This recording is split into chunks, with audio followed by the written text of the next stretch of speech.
పిఠాపురంలో పవన్ కళ్యాణ్ గారు పోటీ చేస్తున్నారు, ఒక పక్క వంగగీత గారు పోటీ చేస్తున్నారు. ఎవరు గెలుస్తారంటారు మాట? ఖచ్చితంగా అయితే పవన్ కళ్యాణ్ గారు గెలుస్తారండి. ప్రజల్లో మార్పు అయితే కనిపిస్తుంది. మెజారిటీ ఎంత అనేది భారీ మెజారిటీ అయితే ఖచ్చితంగా ప్రజలు కోరుకుంటున్నారు. అది అభివృద్ధి పరంగా ఎలా ఉందంటారు పిఠాపురం 5 ఏళ్ళు? అభివృద్ధి పరంగా అంటే ఇప్పుడు గతంలో ఇక్కడ పిఠాపురంకి ఎంపీ గారు కూడా వంగగీత, మీరు ఎవరినైనా అడగండి, అప్పుడు లోకల్లో అలానా రికగ్నైజ్ మనకి చేశారని మన కాకినాడ పార్లమెంట్ పరిధిలో ఎక్కడ అడిగినా కూడా ఒకటి చెప్పడానికి ఏం లేదు. శిలాఫలకం మీద ఏదైనా పేర్లు వేసి కూడా చెప్తే అభివృద్ధి అంటే ఏం లేదండి. వాసవి ఆన్లైన్ సర్వీసెస్ మా వద్ద పాస్పోర్ట్ వీసా సర్వీసెస్ కలవు. వీసాలో 99% అప్రూవల్ సక్సెస్ రేట్ ఉంది. Please contact 8019482544. మనిషి కూడా ఎక్కడైనా కనిపించారా మీకు? కరోనా టైంలో కానీ వరదలు వచ్చినప్పుడు మనిషి కనబడతారండి. పని చేయనప్పుడు మనిషి ఎక్కడ కనబడితే ఎందుకండి? చేశారని చెప్పుకుంటే అదే ఆటోమేటిక్ పబ్లిసిటీ వస్తుంది. అది ఇప్పుడు రాష్ట్ర వ్యాప్తంగా ఎలా ఉందంటారు 5 ఏళ్ల పరిపాలన అనేది, జగన్మోహన్ రెడ్డి గారి పరిపాలన? ఇప్పుడు అభివృద్ధి అనేది పక్కన పడిపోయిందండి. ఒక రాజధాని విషయంలో కానీ, ఇండస్ట్రియల్ హబ్ పరంగా కానీ, ఐటీ హబ్ పరంగా కానీ ఎటువంటి అభివృద్ధి లేదు స్టేట్ మొత్తానికి.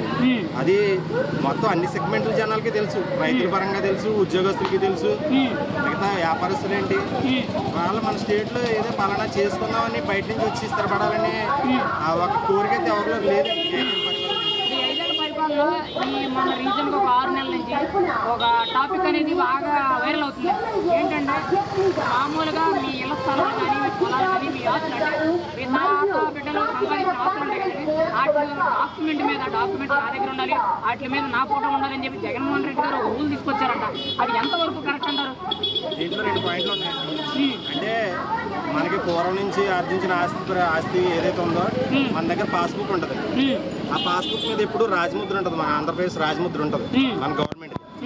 అది ఉమ్మడి ఆంధ్రప్రదేశ్ ఉండొచ్చు, ఇప్పుడు ఆంధ్రప్రదేశ్ సెపరేట్ అయిన తర్వాత ఉండొచ్చు. ఆ రాజముద్ర ఎప్పుడు ఉంటుంది సార్. మరి రాజముద్ర తీసేసి జగన్ గారి ఫోటో వేసుకోవడం ఏంటంటారు? ఇప్పుడు అంటే ఈయన ఇప్పుడు స్వతంత్ర కాలంలో స్వతంత్రం సంపాదించిన గాంధీజీ, నేతాజీ, మన సుభాష్ చంద్రబోస్, తర్వాత మన అంబేద్కర్ వీళ్ళకన్నా గొప్పవాడు అంటారా జగన్మోహన్ రెడ్డి గారు?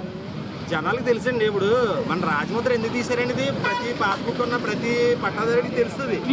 కానీ ఖచ్చితంగా ఓటుతో సమాధానం చెప్తారు. ఎందుకంటే అది దాన్ని మిస్యూజ్ చేసుకుంటున్నారు. పాస్బుక్ మీద ఆ రాజముద్ర తీసేసి జగన్ గారి బొమ్మ వచ్చిందంటే అది ఎవరికి చెందినట్టండి? అది బ్యాంకులు చూస్తే ఏమంటే చెప్పండి, వేరే లోన్స్ కి వేరే చోట ఎక్కడైనా సెక్యూరిటీకి ఓహో ఈ పాస్బుక్ మీద ఈయన ఫోటో ఉందంటే ఇప్పుడు అప్లికేషన్ లో ఈ జిరాక్స్లు పెట్టుకున్నారనుకోండి, దాని మీద లోన్ వెళ్ళింది అనుకోండి బ్యాక్ ఎండ్ లో, మీరు లోన్లు మన పబ్లిక్ మన ఆశ్రమే మనం లోన్లు తీసుకోవడానికి ఆ భూమి మందని చెప్పుకోవడం కూడా హక్కు కోల్పోతారు. అంటే ఇప్పుడు ఇండైరెక్ట్ గా ఇప్పుడు మరి ఆయన ఏమన్నారంటే నేను మీ బిడ్డనే అని అన్నాడు. మరి నేను మీ బిడ్డనే అన్నప్పుడు మీ ఆస్తి పత్రాల్లో కూడా ఆయన ఉన్నారు కదా, మన ఆస్తులు ఇల్లు రాసిచ్చామంటారు ఏంటండి బాబు? మరి అదేంటండి ఇప్పుడు మీ బిడ్డ అన్నప్పుడు మీ ఆస్తులు అలాగే కదా. తాతలు ముత్తాతలు అందరూ చెమటొచ్చి కష్టపడి సంపాదించిన ఆస్తులు సార్ అయ్యి. దాని మీద మన స్టేట్ రిప్రజెంటేటివ్ కాబట్టి రాజముద్ర మన చిహ్నం ఉంది. ఇది ఇంతకాలం పూర్వం ఎన్నో గవర్నమెంట్లు మారినాయి, రాజముద్ర జోలికి ఏ ప్రభుత్వం వెళ్ళలేదు. రాజముద్ర తీసి ఈయన ఫోటోలు వేసేసుకోవడం ఏంటి? మరి రేపు పొద్దున్న రాళ్ల మీద కూడా మెయిన్ రోడ్డు మీద కూడా నడిచేటప్పుడు కూడా ట్యాక్స్ అడుగుతాడు. రేపు ట్యాక్స్ కట్టేస్తారు జనాలు. అది ఎంతవరకు కరెక్ట్ అంటారు? ఇప్పుడు అభివృద్ధి లేదని చాలా మంది చెప్తున్నారండి. అభివృద్ధి లేదు. ఆయన చేసి అన్ని ఎలాంటి ఏంటంటే అది ఎందుకు యూజ్ అవ్వదు. అతను సెల్ఫిష్ కోసం చేసుకున్నాడు, ఆయన స్వార్థం కోసం చేసుకున్నాడు.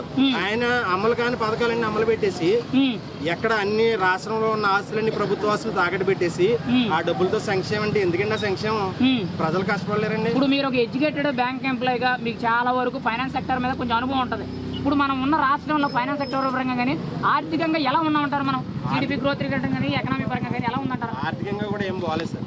అసలు ఏమి సంక్షేమ పథకాలు అనేది ఒక లిమిట్ ఉంటుంది సార్. ఆ లిమిట్ ఎక్సీడ్ అవి ఇప్పుడు ఇవ్వకూడదు.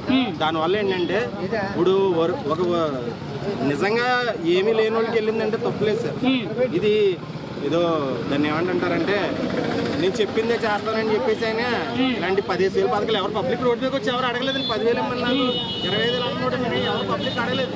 చదువుకున్నాడు ఏమడుగుతున్నాడు, నాకు ఉద్యోగాలు ఇప్పించండి, డిఎస్సి ఇప్పించండి, లేదంటే మాకు ఎడ్యుకేషన్ పరంగా మేము ఇంత సాధించాం కాబట్టి ఇక్కడ ఏమైనా ఇండస్ట్రియల్ హబ్ కానీ ఐటీ హబ్ కానీ చేయండి అని అడుగుతారు. ఇంతకు మించి ఏమడుగుతారు సార్? 10,000 ఎంత సాటిస్ఫాక్షన్ ఉంటుందండి? 10,000 వచ్చి ఇప్పుడు 5 ఏళ్లలో యువతకి డిగ్రీలు ఇంజనీరింగ్ చదివిన యువతకి ఒక్కరు కూడా జాబ్ క్యాలెండర్ అనేది రిలీజ్ చేయాలి. ఇక్కడ ఆయన క్యాలెండర్ సంగతి పక్కన అసలు ఇక్కడ ఉద్యోగం చేసుకోవడానికి మన స్వస్థలాల్లో చుట్టుపక్కల 13 జిల్లాలు ఏం లేదు. కొత్త జిల్లాలు 26 వచ్చినాయి తప్పితే, పేర్లు వచ్చినాయి తప్పితే అందులో ఏమైనా చేసుకోవడానికి చదువుకున్నోడికి ఈ సర్టిఫికేట్ పెట్టుకుని జిల్లాలో తిరగడం వల్ల ఆడికి ఏ జాబ్ రాదు. ఆడు ఎప్పుడు బెంగళూరు, చెన్నై, హైదరాబాద్ వెళ్ళడం ఎప్పుడు ఇంకా అంటే ఆంధ్రాలో చదువుకున్న పోతే ఎప్పుడు కూడా పక్క స్టేట్ల మీద ఆధారపడాలి అనేదే నినాదం వెళ్తుందండి. అంటే ఇక్కడ పుట్టి పెరిగి 20 ఏళ్ళు కష్టపడి చదువుకున్నాడికి విలువే లేదంట. లేదండి, ఆంధ్రాలో చేసుకుని స్కోప్ ఏం లేదండి. అది మరి ఈ మాత్రం దానికే లేదు. డిగ్రీలు ఇంజనీరింగ్ చదవడానికి ఎంత కష్టపడుతున్నారు, వాళ్ళు భవిష్యత్తు లేనప్పుడు ఇంకెందుకంటారు చదువులు అంటారు. చదువుకోవచ్చు సార్, అంటే ఇప్పుడు అంటే ఈ 5 ఏళ్ళు అంటే పరిపాలన ఇతని చేతిలో ఉంది, అలాగని చదువుని అశ్రద్ధ చేయకూడదు. ఖచ్చితంగా మన యువతలోని రెట్టింపు ఉత్సాహంతో చదువుకోవాలి, ముందుకెళ్ళాలి.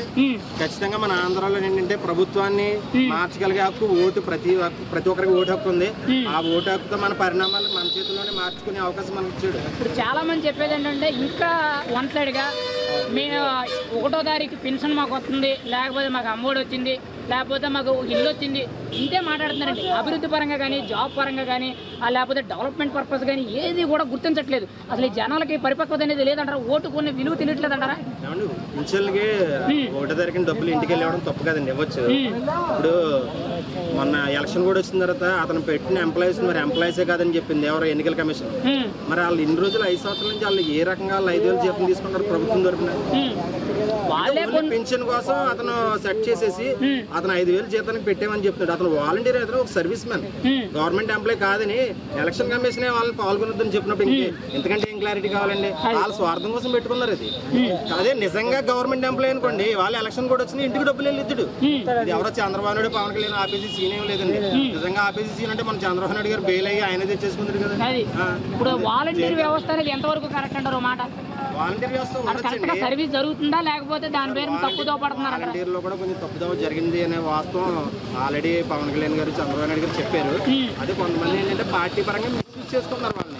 కేవలం 5,000 జీతానికి కాకుండా ఒక రెగ్యులర్ స్టాఫ్, మన సచివాలయం స్టాఫ్, ఒక స్టాండర్డ్ స్టాఫ్ లాగా ఉంచారనుకోండి, అతను ఇప్పుడు ఎలక్షన్ కమిషన్ లో కూడా డ్యూటీ చేయగలగాలి మనకి. అంతేకాని ఒక పార్టీకి చేసాడనే ఒక అపోహ వచ్చిందనుకోండి, మరి ఎలక్షన్ కమిషన్ దాన్ని సహించదు కదండి. అది ఫైనల్ గా మాట అండి. అసలు రాష్ట్ర వ్యాప్తంగా పరిపాలన అనేది ఎలా ఉందంటారు? పరిపాలన ఏం బాగాలేదు, మొత్తం పుట్టిపడిపోయిందండి. ఆంధ్రప్రదేశ్ బీహార్ కన్నా వరస్ట్ ఉంది. బీహార్ రెండోసారి అవకాశం అడుగుతారండి మరి ఆయన. రెండోసారి అయితే మనం కూడా వెళ్ళిపోవచ్చు, బీహార్ వెళ్ళి బతకచ్చు కావాలంటే. బీహార్ వెళ్ళిపోవచ్చు. అది మరి ఇప్పుడు అభివృద్ధి కావాలా, సంక్షేమం కావాలని అడిగితే మీరైతే దేని అభివృద్ధి కావాలండి. అభివృద్ధి ఉంటే ఆటోమేటిక్ గా ఆదాయం పెరుగుతుందండి. అది రైతు ఉండొచ్చు, చదువుకున్నవాడే ఉండొచ్చు, ఉద్యోగస్తులే ఉండొచ్చు. ఎందుకంటే సంక్షేమం ఆ 10,000 వారం రోజులు కూడా సరిపోదు జనాలకు. ఇప్పుడు పరిస్థితులు అలా ఉన్నాయి, అన్ని రేట్లు పెరుగుతున్నాయి. నిత్యావసర వస్తువుల ధరలు, పెట్రోల్ ధరలు పెరుగుతూనే ఉన్నాయి. కేంద్ర ప్రభుత్వం 10 రూపాయలు పెట్రోల్ తగ్గించిన మన స్టేట్ గవర్నమెంట్ 10 రూపాయలు తగ్గించలేకపోయింది. ఆయన పెంచాడని చెప్తున్నాడు తెలుగు, మరి ఎందుకు తగ్గించలేదు? ఆయన తగ్గించారు. చాలా మందికి తెలియని విషయం ఏంటంటే కరోనా టైంలో కానీ ఇట్లో కానీ ఉచిత బియ్యాలను ఇచ్చేవారండి. అవన్నీ మోడీ గారు ఇచ్చినవంటే మరి వాటి మీద వీళ్ళ పేర్లు వేసుకొని వీళ్ళు ప్రచారం చేస్తున్నారంట. కనీసం జనాలకు అవగాహన రావట్లేదంటారా? అంటే ఈయన పథకాల పేర్లు ఏంటంటే ఈయన లోకల్ అన్ని పెట్టేసుకుంటాడు సార్. నాడు నేడు డబ్బులు సర్వశిక్ష అభియాన్ సెంట్రల్ గవర్నమెంట్ నాబార్డు ద్వారా ఇస్తుంది. అవునండి, అది ఏమి గవర్నమెంట్ స్టేట్ గవర్నమెంట్ కాదు. రైల్వే డబ్బులు అన్ని సెంట్రల్ గవర్నమెంట్ అండి. మనకి వెళ్ళి ట్రైన్స్ ఆ ల్యాండ్ పుల్లింగ్ తో సహా సెంట్రల్ గవర్నమెంట్ డబ్బులు. ఇప్పుడు మోడీ గారు ఉచిత బియ్యం ఇస్తున్నప్పుడు మనకి ఆ రేషన్ దుకాణం దగ్గర మాత్రమే బోర్డు పెడుతున్నారు, చిన్న బోర్డు. కానీ ఈయన ఇంటింటికి డోర్ డెలివరీ చేసి బండి మీద ఈయన బొమ్మలు వేస్తున్నాడు. అసలు ఆ సన్న బియ్యం పేరే తెలియదు. సన్న మధ్యస్థ రకం సన్న బియ్యం అంటారు. అలాది రైతు అడిగితే ఆ రకమే లేదంటాడు. మరి ఈయన ఎక్కడ సృష్టించాడు అది? అంటే ఇచ్చేదంతా మోడీ గారు పేర్లు ఏమంటారా? అంతే అండి. కేంద్ర ప్రభుత్వ పథకాలన్నింటికి ఈయన బొమ్మలు వేసుకుంటున్నారండి. ఈయనేమి సంక్షేమం లేదు, ఏం లేదు. మరి ఈసారి మోడీ గారు ఇటువైపు ఉన్నారండి, జగన్ కి ఆపోజిట్ లో ఉన్నారు. మరి ఈసారి పప్పులు ఉడుగుతారంటారా? లేదండి, ఎన్డీఏ కూటమి బలంగా ఉంది. ప్రజల్లో కూడా మార్పు కనబడుతుంది. ప్రతి విషయాన్ని విశదీకరించుకుంటారు మనుషులు. వాళ్ళ రోడ్డు ఎక్కేసి ధర్నాలు చేసి పరిస్థితుల్లో కూడా లేరు, భయపడుతున్నారండి. వాళ్ళు ఎటువంటి మాటలు మాట్లాడిస్తున్నారు. ఒక ఎమ్మెల్యే కూడా అసెంబ్లీలో ఒక పరిపక్వతగా మాట్లాడలేదండి. అది ఇది మీరు ఇలా చేసేటప్పుడు దానికి ఆన్సర్ అడుగుతుంటే ఇప్పుడు వరకు అసెంబ్లీ సెషన్స్ లో ఈ 5 ఏళ్లలో 175 మంది ఎమ్మెల్యేల్లో ఎవరో కూడా మా నియోజకవర్గానికి పలానా పని ఉంది, పలానా కష్టం ఉంది, మా ప్రజలకి చేసి పెట్టండి అని ఒక్కటంటే ఒక్క నాయకుడు మాట్లాడలేదు. ఎంతసేపు మా జగన్ గారు గొప్ప, లేకపోతే మాది గొప్ప, ఇది గొప్ప, లేకపోతే ఒకరినొకరు తిట్టుకోవడం తప్పితే ఒక చట్టసభల్లో మాట్లాడడానికి మినిమం అర్హత లేకుండా మాట్లాడుతున్నారు. మీరేమంటారు ఒక ఎడ్యుకేటెడ్ పర్సన్? ఏమండి, ఇంకా చెప్పాలంటే మాకు పల్లెటూరులోని చదువుకున్న వాళ్ళు కానీ రైతులు కానీ చాలా లాంగ్వేజ్ మాదే బాగుందండి. అసెంబ్లీ లాంగ్వేజ్ చిన్నపిల్లలు కానీ చదువుకున్న వాళ్ళు కానీ ఆడవాళ్ళతో కూర్చొని చూసేలా లేదు. బూతులు, అసలు ఆ బూతులు న్యూస్లు టెలికాస్ట్ ఎలా చేస్తున్నారో కూడా అర్థం కావట్లేదు. లాస్ట్ టైం కూడా మీరు చూసే ఉంటారు, జగన్మోహన్ రెడ్డి గారు కొన్ని ప్రసంగాల్లో అసెంబ్లీ సెషన్స్లో డైరెక్ట్ సంబంధం లేని రాజకీయాల్లో సంబంధం లేని లేడీస్ని కానీ, అంటే పవన్ కళ్యాణ్ గారి వైఫ్ని కానీ, లేకపోతే చంద్రబాబు నాయుడు గారు సతీమణి కానీ, లోకేష్ గారు సతీమణి కానీ, వీళ్ళందరికీ రాజకీయాలకు సంబంధం లేదు. వాళ్ళందరినీ లాక్కొచ్చి మాట్లాడాల్సిన అవసరం ఏముందంటే అసెంబ్లీ సెషన్స్లో వ్యక్తిగత విషయాలన్నీ తప్పు సార్. పరిపాలన పరంగా మన చేతిలో పవర్ ఎంతవరకు ఉంది, ఆ పవర్ ను సమర్థవంతంగా ఎలా ఉపయోగించాం, దానికి అభివృద్ధికి ఎలా వాడాం, ప్రజల మన్ననలు ఎలా పొందాం, ఇదేంటి అసెంబ్లీ తీరు ఎలా ఉండాలి.